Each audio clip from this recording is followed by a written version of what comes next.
Buni qarang, bu kasallikni kelib chiqishini aniq sababi hali aniqlangan yo'q butun dunyoda.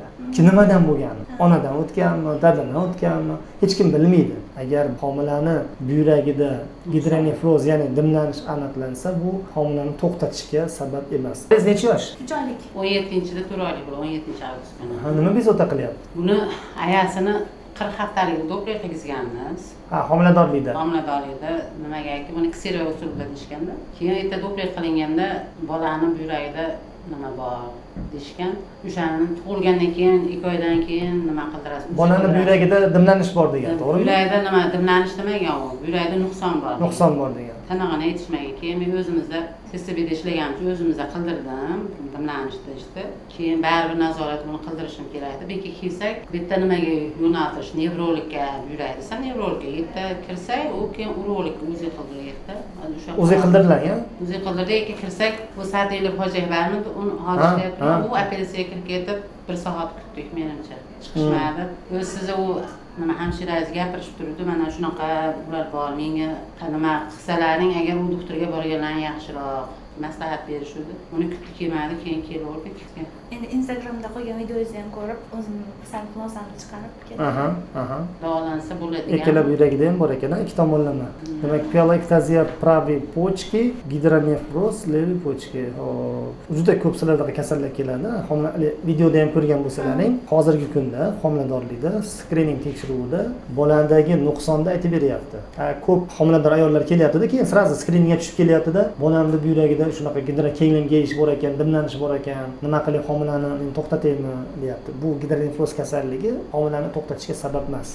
Bu gidronefroz kasalligini bola tug'ilgandan keyin 30-40% shu kasallik bilan tug'ilgan bemorlar o'zi yaxshi bo'lib ketadi, hech qanaqa operatsiyasiz. Yaxshi emas. Yo'q. Juda ham haligi ayrimlari operatsiya talab qiladi. Operatsiyadan keyin operatsiya yo'li bilan gidronefroz kasalligini davolaymiz, butunlay sog'ayib ketadi. Sog'lom bolalardan farq bo'lmagandek. Shuning uchun hozirgi paytda biz shuni aytyapmizki, homiladorliklarda agar homilani buyragida gidronefroz, ya'ni dimlanish aniqlansa, bu homilani to'xtatishga sabab emas. Bemalol davom etkazib, tug'ib, mana tuqqandan keyin kelinglar bizga deyapmiz, ko'ramiz, tekshiramiz. Nima kerak bo'lsa qilamiz. Hozirgi mana sizlarga ham mana o'ng buyrakda ham chap ikkala tomonda ham bor, lekin u dimlanish nisbiy hozirgi kunda siz bolangizda. 3 oylik bo'ladi deyapsiz mana, 4 oylik. 4 oylik bo'ladi. Hozir sizni bolangizga hech qanaqa dori-darmon bermaymiz, hech qanaqa qo'shimcha boshqa tekshiruv qilmaymiz. Faqat bolangizni o'sha sog'lom bolalarga katta qilaverasiz, kuzatamiz faqat. Dori ham kerak emas, tekshiruv ham kerak emas boshqa. Hozir 4 oylik bo'lsa, 6 oylik bo'lganda olib kelasiz menga, uzi qilamiz. O'shanda shu yerda qilamiz uzini. O'zimiz ko'rib, chunki o'zim ham ko'raman. Mana bu razmerlar yozilgan. Shu razmerlarga solishtiramiz. O'sha 6 oylik bo'lgandagi razmerlar solishtiramiz. Qani, qaysi tomonga qarab, yaxshi tomonga qarab yuryaptimi, yomon tomonga? Agar vaqti o'sha 6 oylik bo'lganda, demak bu dimlanishlar yana ham kamayishi mumkin. Yana ham kamasdan 1 yoshgacha bu yo'qolib, normaga, sog'lom holatga kelib qolish ehtimoli juda katta. Shuning uchun gidronefroz bilan tug'ilgan kasallarda hammasi ham operatsiya bo'lmaydi.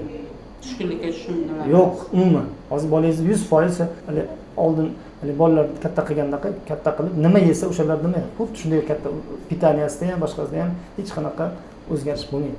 Shuning uchun qo'rqmanglar, 6 oylik bo'lganda olib ko'rsatasizlar. Xo'p.